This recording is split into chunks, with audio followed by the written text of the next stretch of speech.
தென் மாவட்டங்களில் திமுக இப்போ வலுப்பெற்று இருக்கு. இந்த நேரத்தில் முருகர் மாநாடுன்னு பிஜேபியிலேருந்து ஒரு மதுரையில் நடத்துகிறாங்க.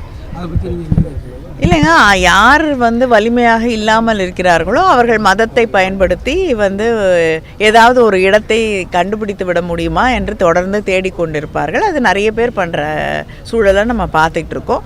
அடையாளங்களை காண்பதற்காக அவங்க கோயில்களை பயன்படுத்தி கொள்கிறார்கள், மதத்தை பயன்படுத்தி கொள்கிறார்கள். வேறு ஒன்றும் இல்லை.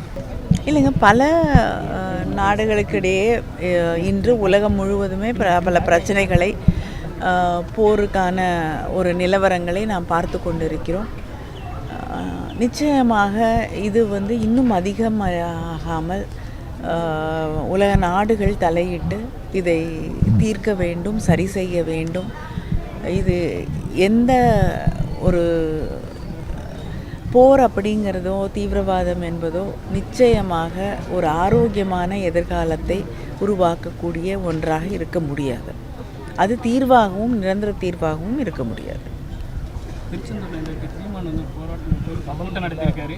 திருச்செந்தூர்ல தமிழில் கூட நடத்தணும், இல்லைன்னா மக்களை போட்டு மிகப்பெரிய அளவில் போராட்டம் நடத்தணும். என்னங்க?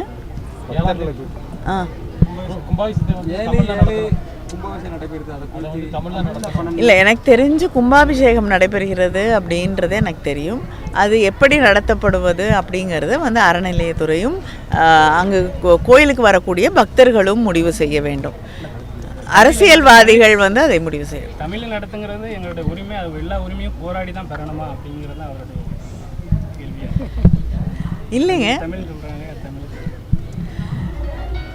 தமிழில் நடத்தக்கூடாது அப்படிங்கிறது யாருடைய கருத்தும் இருக்க முடியாது. தமிழ் அதுவும் முருகன் என்று சொல்லக்கூடிய சூழலிலே அது தமிழ் கடவுள் என்று கொண்டாடப்படக்கூடிய